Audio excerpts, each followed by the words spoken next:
मी सध्या बारामतीमधील पुण्यश्लोक अहिल्यादेवी होळकर रुग्णालयासमोर आहे, हॉस्पिटल समोर आहे।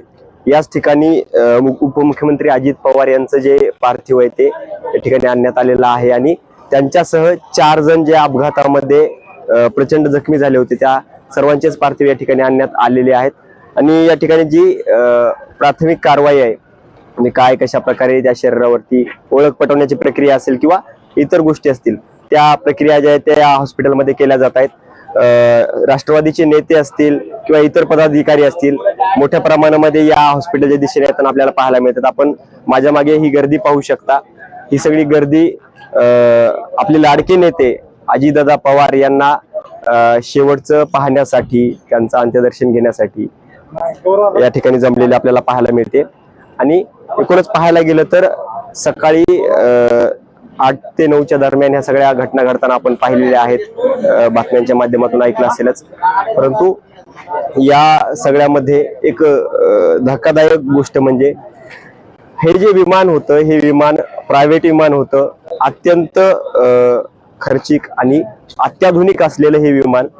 या विमानाचा अपघात झाल्यानंतर या सगळ्या प्रोसेसची जी आहे ती आता छाननी केली जात आहे, याच्यावरती चौकशी कारवाई सुरू आहे। परंतु याच हॉस्पिटलमध्ये सध्या जे आहे ते उपमुख्यमंत्री अजित पवार यांचं पार्थिव जे आहे ते सध्या आपल्याला उपचारासाठी किंवा त्या पुढील प्रोसेससाठी दाखल करण्यात आल्याचं पाहायला मिळते। एकूणच पाहायला गेलं तर उपमुख्यमंत्री अजित पवार हे महाराष्ट्राचे लाडके नेते खमकर नेतृत्व म्हणून ओळखले जातात आणि त्यामुळेच लोकांच्या ज्या भावना आहेत त्यांच्यासोबत मोठ्या प्रमाणामध्ये जोडलेले आपल्याला पाहायला मिळतात। आणि त्याचाच परिणाम म्हणून की काय की ही कार्यकर्त्यांची गर्दी जी आहे ती ओसंडून या ठिकाणी हॉस्पिटलच्या दिशेने आलेली आपल्याला पाहायला मिळत आहे। या सगळ्या गोष्टी ठिकाणच्या सगळ्या अपडेट तुम्हाला नवराष्ट्राच्या माध्यमातून पोहोचणार आहे, त्यामुळे जुळून राहा नवराष्ट्रासोबत। धन्यवाद। महाराष्ट्राच्या राजकारणातला आज काळा दिवस म्हटलं तर अतिशयोक्ती होणार नाही। खऱ्या अर्थानं वैयक्तिक दादांच्या सहवास एका गावचा सरपंच म्हणून आम्हाला त्यांचा सहवास अनेकदा लाभला। आमचं गाव रिहे गाव आहे, तालुका मुळशी, जिल्हा पुणे, आणि त्यांच्या विचारांपर्यंत आम्ही राजकारणात सक्रिय होतो। एक गावचा सरपंच असून देखील दादांनी कधीच दुजाभाव न करता भरभरून विकास कामे देण्याचा पुरेपूर प्रयत्न केला। नवे तर आत्ताच झालेल्या 1-2 वर्षापूर्वी विधानसभेच्या निवडणुकीमध्ये आमच्या मुळशीचे शंकरभाऊ मांडेकर यांना शब्द दिला होता की बाबा शंकर मांडेकरला निवडून द्या, मी तुम्हाला 5,000 कोटी ते 10,000 कोटीची कामे विकास कामे देतो। आणि खऱ्या अर्थानं एकाच वर्षामध्ये आज जवळजवळ 3,500 कोटीची कामं त्या ठिकाणी दादांनी दिली नव्हे तर अंमलात आणली। आत्ताच झालेले शब्दाचे पक्के आहेत दादा। आणि आत्ताच झालेल्या सायकल स्पर्धा असेल त्या निमित्ताने दादांनी कटाक्षाने अतिदुर्गम भागात म्हणजे मुळशी तालुक्यातील, भोर तालुक्यातील, वेल्हे तालुक्यातील डोंगराळ भागामध्ये त्या ठिकाणी चांगल्या प्रतीचे रस्ते कसे असावे, त्याचबरोबर दादांनी खऱ्या अर्थानं दादांचे जर गुण म्हटलं, प्रेरणा घ्यायची म्हटलं तर त्यांच्या अंगी असणारे त्यांचे गुण म्हणजे स्वच्छता, टापटीपणा, वक्तशीरपणा, ह्या दादांच्या गोष्टी आम्हाला सर्व काही शिकून देते। काय सांगाल, आज अजितदादांचं निधन झालेलं आहे, विश्वास बसतोय का या घटनेवरती? आज भरपूर आपल्या महाराष्ट्र मोठी शोकांतिका पसरलेली आहे। आपल्या महाराष्ट्राचे मुख्यमंत्री लाडके सर्वांचे आपल्या आदरणीय अजितदादा पवार, सकाळी आपण बातम्यांमधून प्रसार माध्यमातून फार मोठी आज अशी मनाला वाटतच नाही की आज आपल्याला दादा आपल्यातून निघून गेलेले आहेत। आज म्हणजे भावनाच व्यक्त होत नाही, अशीच परिस्थिती निर्माण झालेली आहे। असं होणं दुर्दैवी झालेले आहे। आज आपल्या पुणे जिल्हा असन, महाराष्ट्र असन हा एकटे झालेला आहे। इथून पुढं पुणे जिल्ह्याचा विकास हा अजितदादांशिवाय होणे नव्हता। आता तो विकासाला कुठेतरी ब्रेक लागला का तो असं मला वाटतंय एकंदरीत। मी मुळशीतून आलेलो आहे, बोरवेला मुळशीमधून मी आलेलो आहे। आदरणीय आमचे जे सगळं अजितदादांच्याच सगळं माध्यमातून सगळं कामं विकास कामं झाली होती, तिथं आता आम्हाला फार मोठी अडचण झालेली आहे अजितदादा जाण्यामुळे। भवितव्यामध्ये असा नेता निर्माण होणे म्हणजे आमच्यासारख्या एक तरुण कार्यकर्त्याला मोठी अडचण झालेली। महाराष्ट्राचा एक उमदा नेता आज काळाच्या पडद्याआड गेल्यामुळं संपूर्ण महाराष्ट्राची ही दुःख कधीच भरून येणार नाही।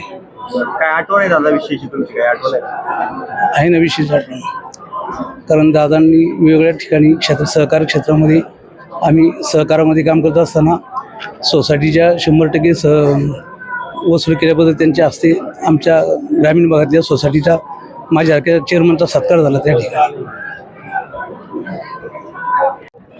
अजितदादा गेल्याचं वृत्त निधन झालेलं आहे, काय वाटतं? ही विश्वास बसते या घटनेवर? या गोष्टीवर विश्वासच बसत नाहीये. जेव्हा ही बातमी मला बँगलोरहून माझ्या पुतणीने केली आणि तिने सांगितलं की बातमी बघितली आणि मला धक्काच बसला की हे कसं होऊ शकतं, असं होऊच शकत नाही, असा नेता होत नाही. 100 वर्ष लागतील असा नेता व्हायला धडाडीचा. कुठलंही काम होणार म्हणजे होणार, नाही म्हणजे नाही, आणि असं खरंच नेता होणार नाही. मी बरेच महाराष्ट्र फिरला, पण आपला जो तालुका आहे तसा तालुका मला कुठेच दिसला नाही. आणि कामाची जी हे असायची, साधा कचरा जरी असला तर त्याच्याकडे लक्ष असायचं. असं कुठलाच आमदार किंवा उपमुख्यमंत्री नसेल की झाड वाळले तर तिथे दादा स्वतः म्हणायचे अरे त्या अधिकाऱ्याला, त्या सीओला झापायचे. माझ्या समोरच्या घटना आहेत. आणि बोलायचे की मी काय काय लक्ष देऊ, तुम्ही हे सुद्धा करू शकत नाही का? कचरा असेल, पाणी असेल, झाडू असेल, आणि कुठलीही गोष्ट त्यांना नीटनेटकी शिस्त. आज असे दादा असते आणि असं जर पाहिलं असतं तर दादांनी सगळ्यांना ओरडलं असतं की काय आहे हे, शिस्तीत राहा.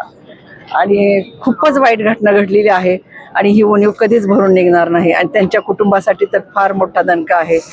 दादा असतील, ताई असतील, त्यांची मुलं असतील, खूप खूप मोठा, त्यांची आई, सगळ्यांसाठी फार मोठा. आणि अख्ख्या भारतालाच हा धक्का आहे की असा नेता क्वचितच होत असतो.